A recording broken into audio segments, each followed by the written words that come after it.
Well, you've knocked Manchester City out of the FA Cup. How does that feel? Yeah, brilliant. Obviously, it was a nice, easy game for us out there. No, it was unbelievable performance from the lads. They're probably the best team in Europe at the moment, and we put in a great performance. And to score the goal as well in the way you did, it was a neat little finish. You looked off balance right at the end. Yeah, I've almost. I think I just sort of caught the offside trap, and it was a nice little race with Kyle Walker, which is not exactly what I wanted, but I managed to get there first. And I'm a goal scorer. I've said at any level, if I get chances, I'll score them, and luckily that one's gone in. That's 7 goals now in the FA Cup for you. You are on fire at the minute, aren't you? Yeah, the FA Cup's been brilliant to me, and what a performance and what a day that is for the lads. And obviously it's a great draw for us in the next round. Did you ever think this was going to be possible today? To be honest, probably not. No, we worked really hard. The gaffer and the staff put a brilliant game plan together, and it's okay to say that, but lads have executed it perfectly, and I think even before the sending off, we were playing really well, and obviously that helps, but. I think every player out there was outstanding. How much of a turning point was that sending off for Fabian Delph just at the end of the first half?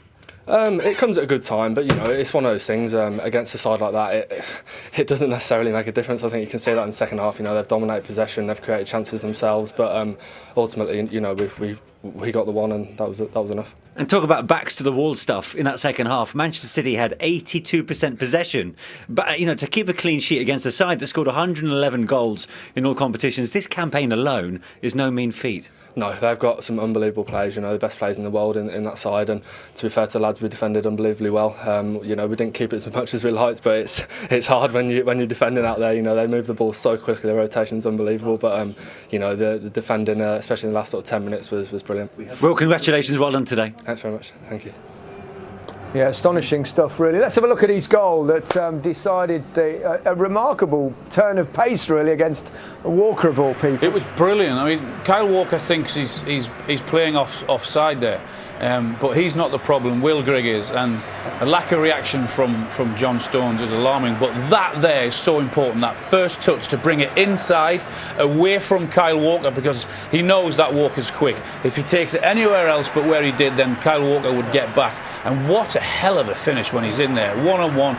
He just guides it so calmly into the corner there. It's brilliant. But the first touch, as I said, is superb from him. To take him away from Walker and into the middle of the goal, so he's got more to aim at. It's a hell of a finish. But just when you play against a team like Manchester City, obviously you have to defend so well for the whole entire of the game. You're not going to get many chances, and that wasn't an easy chance. No. I think what's really admiring is that it was a very difficult chance. You got defenders coming. The way he just plays it, it was an outstanding finish. Tremendous moment. Let's hear from the manager of Wigan, Paul Cook. Paul, how does it feel to be the manager of only the third team to beat Manchester City this season? It feels great, doesn't it? It's such a severe test for you in everything. They're such a strong side. They've got so many good players. They move the ball so well. They go from side to side. No matter what you do, you can't keep them off. Tonight we had to ride our luck at times. The sending off is always a big incident in the game.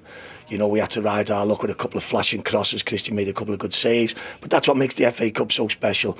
And our lads deserve a lot of credit tonight for the amount of work and, the levels of energy they put in. Some of the blocks we made, I haven't seen it get back of sure, but some of the blocks were outstanding. And, to beat a Man City team like that, you've got to do that, because you can't outgun them, you can't outfight them. They're such a good side, and we certainly wish them well fighting on all the fronts because they represent English football so well. Some will look at the sending off as a turning point, and there's some pictures from the tunnel at half-time. Bit of scuffling between yourselves and Pep Guardiola. What happened there then? No, there's no problems. I think from our point of view, we're trying to get every edge and everything we can. From Pep's point of view, he wants the game played, and correctly so. He's an outstanding manager. We hope he goes on and wins Champions Leagues and Premier Leagues because they deserve that. But our lads deserve a special night tonight, and I think the club as a whole, our young chairman David Sharp, all the people at Wigan Athletics, a great night for us tonight, and we should enjoy it. But we certainly wish Man City well, because we know we haven't come here and done outstandingly well to outplay them and stuff like that. But we've hung in there. We've scored an outstanding goal from Will Grigg, and we've worked very hard. Well done today, Paul. Thanks very much, everyone. Cheers, Manish. Top man. Cheers. Yeah, a few unsavoury scenes at the Manchester City supporters' end. Frustrations running rife there. A little confrontation with security and the police as you can see for yourself. Hopefully it won't escalate in anything more important than a bit of chanting.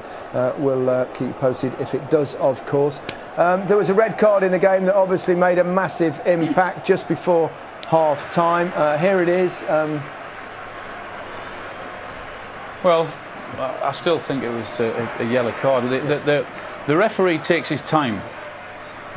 I understand why he's given it, but at full speed, it's a very, very difficult decision. He goes red. I would still say it was a yellow card. There's talk here that the referee pulled out a yellow card to show it. He actually pulls it out to write down, buy himself a bit of time, and then show the red card. But also, he might be getting advice from his assistant, which he's entitled to do. So that's maybe why he's done that, and also maybe he's changed his mind. It is one of those difficult decisions that it depends on the angle of the referee and almost the picture that you get. It seems that Fabian Delph almost looks away from the ball, and maybe that seems that he's reckless and has lost control. In the last few seasons, they are very clear that if you are reckless and you're not in control of your body, you're risking that red card. Aguero in particular was frustrated. I think he thought there was quite a bad foul earlier in the game the other way that perhaps should have been a red, and then at the end he's shown his frustrations with an incident here.